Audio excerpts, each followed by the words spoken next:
So I'm hoping that my pioneer trees grow really fast so that they can protect the more vulnerable trees for the next summer at least.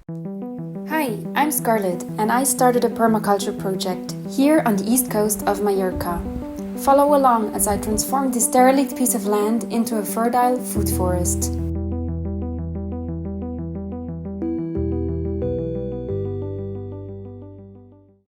Hello and welcome back to another video. Summer has hit us pretty hard and the land is very dry, as you can see. It's 8 o'clock in the evening and I just got back to the finca and I'm still sweating. But at least I have a couple of nice hours before the sun sets to do some work. With this heat, irrigation is crucial, especially because we haven't had rain since May 5th. So it's been dry for 2 months straight. And I did notice some things that I could improve on my irrigation system to make it work better and more efficiently so I don't have to sweat as much. So I bought a lot of pieces and hoses and I'm gonna reconnect the whole system a bit differently. Let me show you how. When I installed my irrigation system 3 years ago, it was the first time I have ever done anything like it. It was a steep learning curve and I've been improving the system every year since. Last summer I installed a small water pump and overall it's been working well. The only issue is that it's draining the battery much faster than expected. I've dedicated a 7,000 square meter area for the food forest and vegetable garden. The water tank sits at the highest point of the property and from there a 16mm main line runs all the way down to the vegetable garden. The 6 rows of Syntropic agroforestry system are connected to irrigation timers and are watered once or twice a week. However, because the distance from the pump to the plants is quite long and the pipe diameter is relatively small, the water pressure drops significantly. To improve the flow rate and reduce the workload on the pump, I decided to replace the 16mm main line with a 25mm pipe. Also, I'm creating a loop in every irrigation line to equal out the pressure. This should reduce pressure losses, deliver more water to the far end of the system, and help the pump run more efficiently.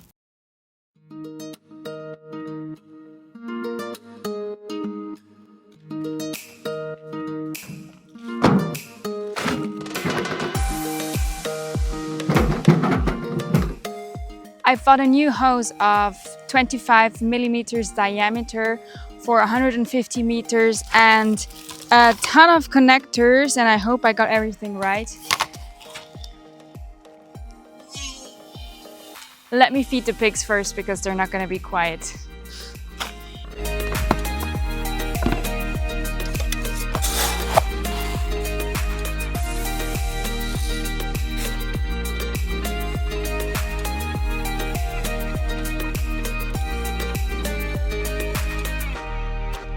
Okay, back to the irrigation system.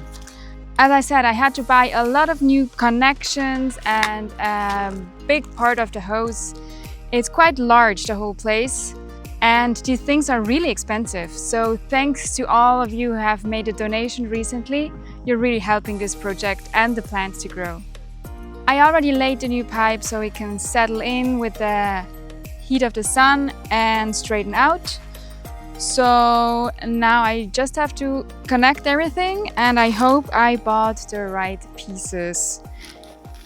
I don't know if you can see that, but now that everything is so dry, you really notice that the first trees look much healthier than the ones at the end of the row. So that's what I'm gonna fix today with making a loop and making sure they all get the same amount of water and the same chance of surviving this summer.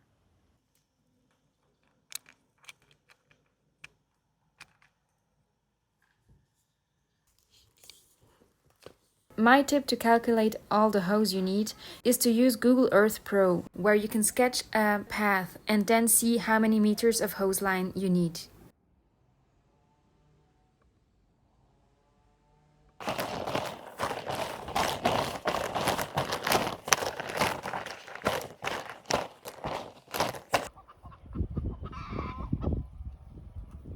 Everything starts to look super dry, so we're watering a lot at the moment. especially the newly planted plants, and some got like special protection. But as you can tell, for a food forest, there are still a lot of gaps in the system that you can't really see from the camera because the trees are like this big at the moment. And I'm hoping to fill in the whole gaps to provide shade. The way I designed these tree lines was by planting young fruit trees in between the old almond trees. I decided to leave the existing almond trees standing, whether they were dead or alive, because they still provide structure and some benefits to the system. Next, I planted a mix of shrubs, grasses, and herbs to cover the soil. But I quickly realized that the old almond trees weren't providing enough shade or protection for the young fruit trees to really thrive. So I introduced fast-growing pioneer trees. These pioneer trees will shoot up quickly, creating shade, shelter from the wind, and improving the conditions for everything growing beneath them. Once the fruit trees are established, strong, and tall enough to stand on their own, I'll cut the pioneer trees down, and they return back into the soil as biomass. But even the pioneer trees grow really slowly here in the Mediterranean climate, so I had to come up with a quick fix solution.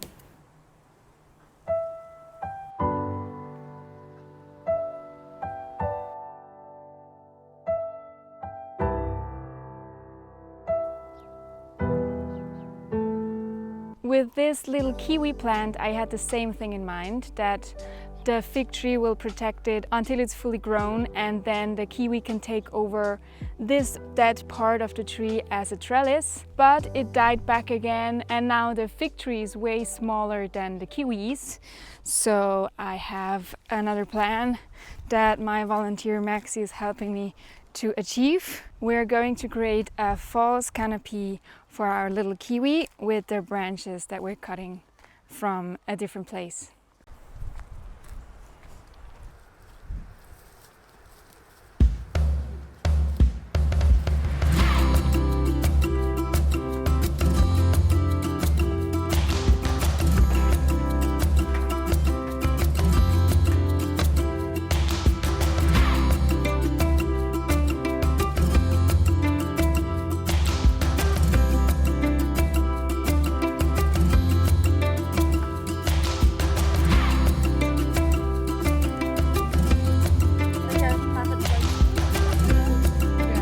So the idea is just to create shade with what we have until the tree is grown, and I think it looks quite nice, to be honest.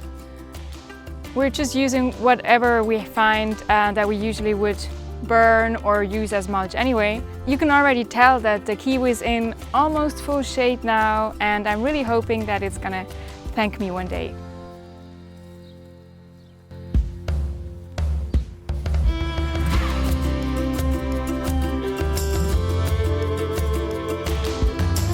I love how working with nature lets you be so creative. For instance, I finally found a use for this beast.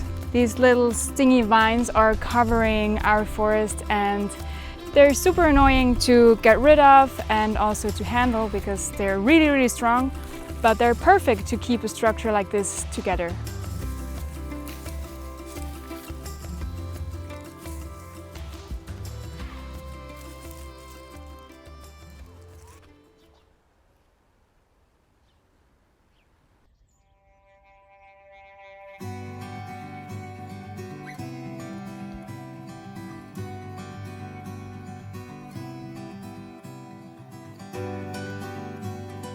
Good morning! Pino and I have a mission on our morning walk today. I brought my box and I want to collect some seeds from the road here in my neighborhood, because although I'm really thankful that I finally have some grass on my land, which is really exciting, the change in the whole biodiversity, but the first grass that arrived is quite annoying. It has like these little harpoon seeds that get stuck in the skin, in all of our clothing, and also in Pino's skin and fur, which is really painful and very annoying. So for next year, I want to have some nicer grass on my land. So I'm gonna see what's growing here and what seeds I can harvest and plant for the next season to come. Now, this is a grass I really like. Nice and soft, like a little kitten. It's probably gonna take me a while to fill up this container, but I have all summer. Ooh, I like these as well.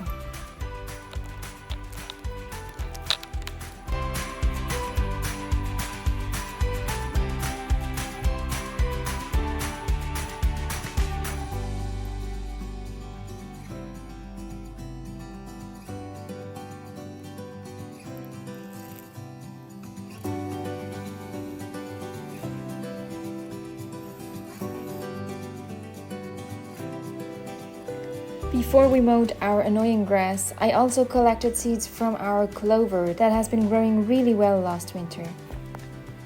Harvesting seeds from your own land gives you the advantage that these plants are already accustomed to your climate and your soil structure.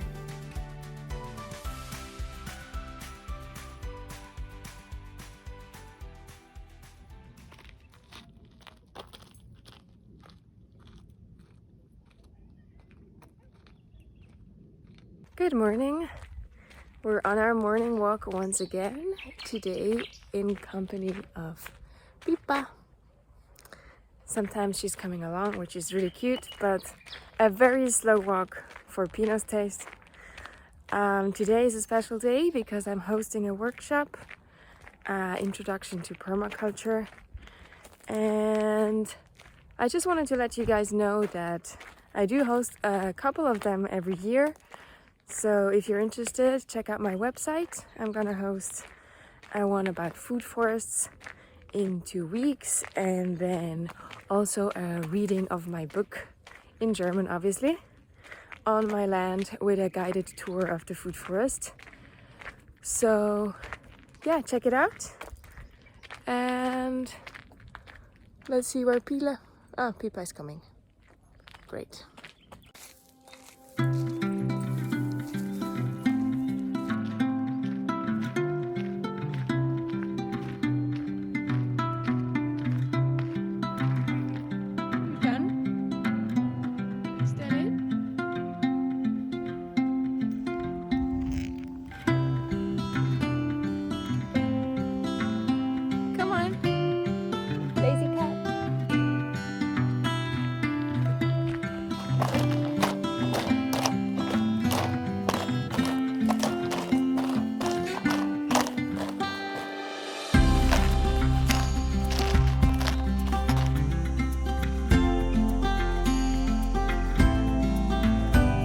It is getting dark, so I'm gonna put the chickens to bed first before I finish up this job.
Improving the irrigation system makes a big difference for me, but also for all the plants, hopefully. Wish us luck that we all gonna survive this summer, and I'll keep you updated on our progress. Thank you so much for watching, and see you in the next video.